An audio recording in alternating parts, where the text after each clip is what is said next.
as the chairs and rest of dignitaries already said that culture is very important in society, and library is obviously acting as a catalyst in bringing the social transformation. And I'm here going to take you to how football is being played in different eras, and how culture, national culture and respective national identities played a huge role in shaping the football as being played. So this is Eduardo Galeano, who wrote Soccer in Sun and Shadow, very famous journalist. He says that, tell me how you play and I will tell you who you are. So Germans, they were always highly efficient. Italians play defensive mode of football, and Brazil is an expression of their individualist capacity. So you tell me from the way you play football, so I can tell from where you are coming from. So footballing philosophies have a complex connection with national culture and identities. So can you change the slide, please? It was a medieval mob game, and in 1863 the game's codification was done. So there was an emergence of English way of football, which is based on individual dribbling. So ആളുകള് ഒരു ലക്ഷ്യമൊന്നുമില്ലാതെ പന്തിന് പിന്നാലെ വെറുതെ ഓടുക എന്ന് മാത്രമാണ് ഇതിനെപ്പറ്റി authors പറഞ്ഞത്. So English way of football was highly based on individual dribbling, and the first tactical movement that was appeared in football was when England played with Scotland in the first international match. So English were highly aggressive, very huge. So the Scotland, they adopted a combination game which is based on passing. So they revolted for passing the ball. So this is one of the first tactical move of football. And now there is a person called Jimmy Hogan. Can you change please? So this man, Jimmy Hogan, de Madhya Europe yatra. So this man traveled across Central Europe, and on the basin of River Danube, along with a Bohemian-born Hugo Meisel, an Austrian coach.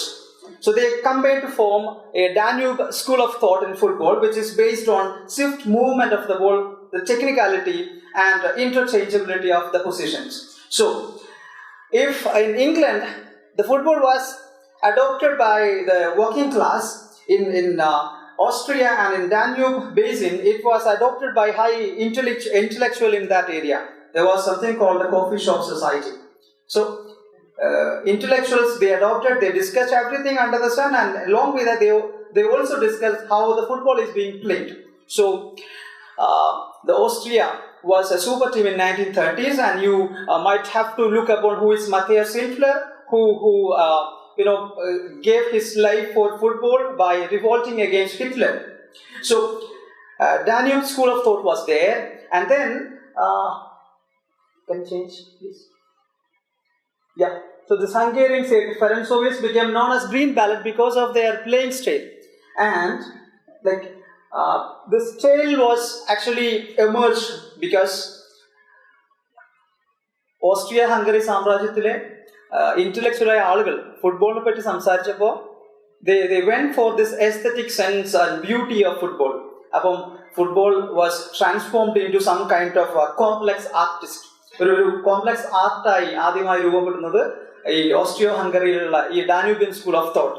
Then there was someone called mighty Magyars. So മാന്ത്രിക മഗ്യാറുകളെ പറ്റി നമ്മൾ എപ്പോഴും പറയാറുണ്ട്. So this was actually after the independence. The communists were in Hungary, and they wanted to change the way football is being played in there. So they adopted a coach. They went for a coach, Gustavo Sebes. ഒരു socialist ആയിരുന്നു. അദ്ദേഹം പാരീസിലെ റിലട്ടന്റ് ഓഫീസിൽ വേതന സമരം നടത്തിയ ഒരു ഉഗ്രനായിട്ടുള്ള ഒരു കമ്മ്യൂണിസ്റ്റ് നേതാവായിരുന്നു. അദ്ദേഹത്തിന്റെ കോച്ചിങ്ങിൽ ദിസ് മൈറ്റി മഗ്യാസ് were evolved. പുഷ്കാസും ഹെഡൻഗെറ്റ് പോലെയുള്ള players, they played a beautiful, a hypnotic way of football, and which is based on this Danubian school of thought, precision, movement, that interchangeability of football, etc. Then ഇതേ സമയത്ത് whenever these Englishmen traveled across globe in order to make colonies, they also traveled to Latin America. So they exploited Latin natives, but they gave football.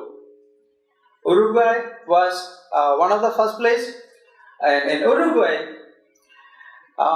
in 1920s and 30s, Uruguay was a superpower in football. So there also, they gave importance for the technical aspect of football, but they also embraced individual celebration, individual ആയിട്ടുള്ള എക്സ്പ്രഷന് പ്രാധാന്യം കൊടുത്തിരുന്നു. 1924 1928 Olympics നേടിയത് ഉറുഗ്വേയാണ്. 1930 ലോകകപ്പ് നേടി. So Uruguayan way was actually it is based on അവിടെയുള്ള native ആയിട്ടുള്ള ആളുകൾക്ക് ഈ സ്പാനിഷ് അതിക്രമത്തിനെതിരെ അവിടെ പടവരുതിയ ഒരു ക്ലാൻ ഉണ്ടായിരുന്നു. അവരുടെ ഒരു ഫൈറ്റിംഗ് സ്പിരിറ്റിനെ ബേസ് ചെയ്തുകൊണ്ടാണ് ഉറുഗ്വേ ഫുട്ബോൾ കളിക്കുന്നത്. In 1950 the final was against Brazil. They were down for 1 goal, but they came back. It is because of this stubbornness. So Uruguay has this mystic defense which is based on this their revolt against the imperial Spanish army. And now in Argentina, the football was brought in 1884, and Argentinയിലും ഈ British കളിക്കെതിരെയുള്ള ഒരു ആശയം ഉയർന്നു വന്നു. അത് ഇംഗ്ലണ്ടിന്റെ ഒരു physical game അല്ല, മറിച്ച് it based on some kind of enjoyment, celebration, ഒരു റൊമാൻറ്റിസം ഉണ്ടായിരുന്നു. അപ്പം 1920-കളിൽ അവിടെ ഭയങ്കരമായിട്ടുള്ള സ്ട്രഗിൾ നടന്നു. There was frequent changes in the political sphere of Argentina, and in 1920s, can you change? If a statue, it is written in El Gráfico, one of the famous newspaper in Argentina. It was, if a statue was to be created in the soul of Argentine game, it would depict a pipe with a dirty face, a mane of hair rebelling against the comb, with intelligent roving trickster and perverse ways and sparkling gaze that seemed to hint at a picaresque love that does not quite manage to form this mouth. ഒരു വികൃതി പയ്യനെയാണ് ഈ L ഗ്രാഫിക്കോയിൽ അവർ അർജന്റീനയുടെ football എങ്ങനെ കളിക്കണം എന്നുള്ളത് അവർ വരഞ്ഞിട്ടത്. And you got one. അത് എങ്ങനെ വരച്ചിട്ടോ അതുപോലുള്ള ഒരാളെയാണ് മറഡോണയിൽ അവർക്ക് കിട്ടിയത്. അപ്പം he was, there is something called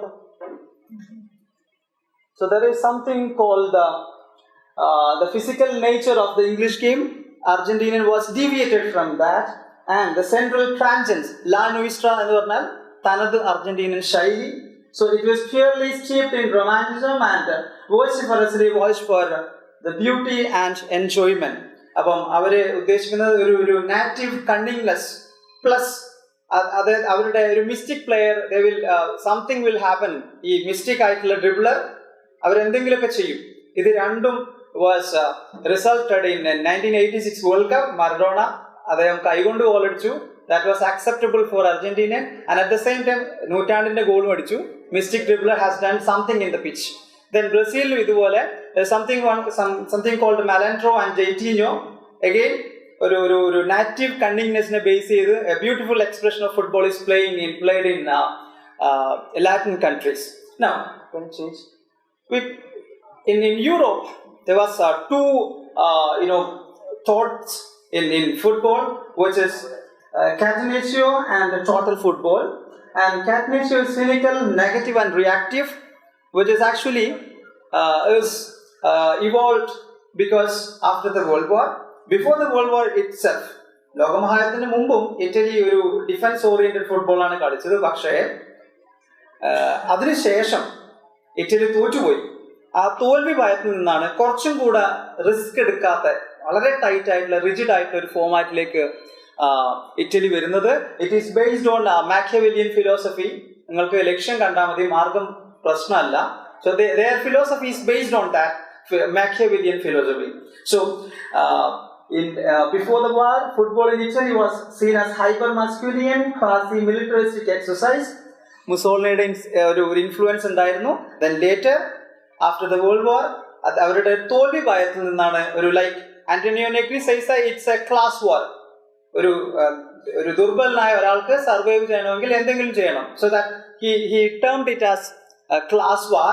ഒരു അൾട്രാ ഡിഫെൻസീവ് ഫുട്ബോളിലേക്ക് ഇറ്റലി പോയി. So when Italy won World Cups, Italian club won a European Championship, everything went for a highly defensive structure in football. And meanwhile in Amsterdam, Alberto Campo പറയുന്നത് ഒരാള് ആംസ്റ്റർഡാമിൽ പോയാണെങ്കിൽ ഒരേപോലെയുള്ള മഴ ഇങ്ങനെ പെയ്യും, ഒരുപോലെ അതങ്ങ് പിന്നെ ഈ ഊജാലിലേക്ക് പോകും. അതിങ്ങനെ വളരെ ബോറിംഗ് ആണെന്ന് പറഞ്ഞത്. അങ്ങനെ യാതൊരു മാറ്റമില്ലാത്ത ആംസ്റ്റർഡാമിൽ what started as a protest against tobacco, ഒരു പുകയില വിരുദ്ധ സമരമായി തുടങ്ങിയ ഒരു മൂവ്മെന്റ്. ദെൻ സ്റ്റുഡൻസ്, വിദ്യാർത്ഥികൾ പുറത്തിറങ്ങി. അങ്ങനെ അതൊരു ആന്റി കൺസ്യൂമറിസം, ഒരു ആന്റി ഫാസിസം, ആന്റി വിയറ്റ്നാം വാർ, ഇങ്ങനെയുള്ള വലിയ പ്രൊട്ടസ്റ്റിലേക്ക് മാറി. ഇങ്ങനെ പ്രൊട്ടസ്റ്റിലേക്ക് മാറിക്കൊണ്ടിരിക്കുന്ന സമയത്താണ് മീൻ വൈൽ ഒരു കാര്യം കൂടിയുണ്ട്. നെതർലാൻഡ് സീ ലെവലിന് താഴെയാണ്. അവര് ഈ സ്പേസിനെ വളരെ നന്നായി ഉപയോഗിക്കുന്ന ആളുകളാണ്. ബിക്കോസ് ദേ ഹാവ് ടു, അല്ലെങ്കിൽ കടലെടുക്കും. So they broad canals, dams etcetera. They know how to use the space. So ഈ സ്ഥലത്തിന്റെ ഈ economical use, one person called Rinus Michael, he used this economy of using land in football along with a famous person called Johan Cruyff. അപ്പോൾ ഇദ്ദേഹം ഈ football മൈതാനത്തിന്റെ space എങ്ങനെ ഉപയോഗിക്കാം എന്നുള്ളതിനെ പറ്റി ഒരു സിദ്ധാന്തം ഉണ്ടാക്കി. And that is called total football. And history of tactics എന്ന് പറഞ്ഞ പുസ്തകം എഴുതിയ one mister Jonathan Wilson says that ആംസ്റ്റർഡാമിൽ പ്രക്ഷോഭം നടക്കുന്നു, ഹോളണ്ട് കലങ്ങി മറിയാണ്. And the football and Holland football is ripe for some kind of revolution. They brought this total football where everyone can play every role. So you see this picture. No, this not this one. Please. Not this one, please. Please.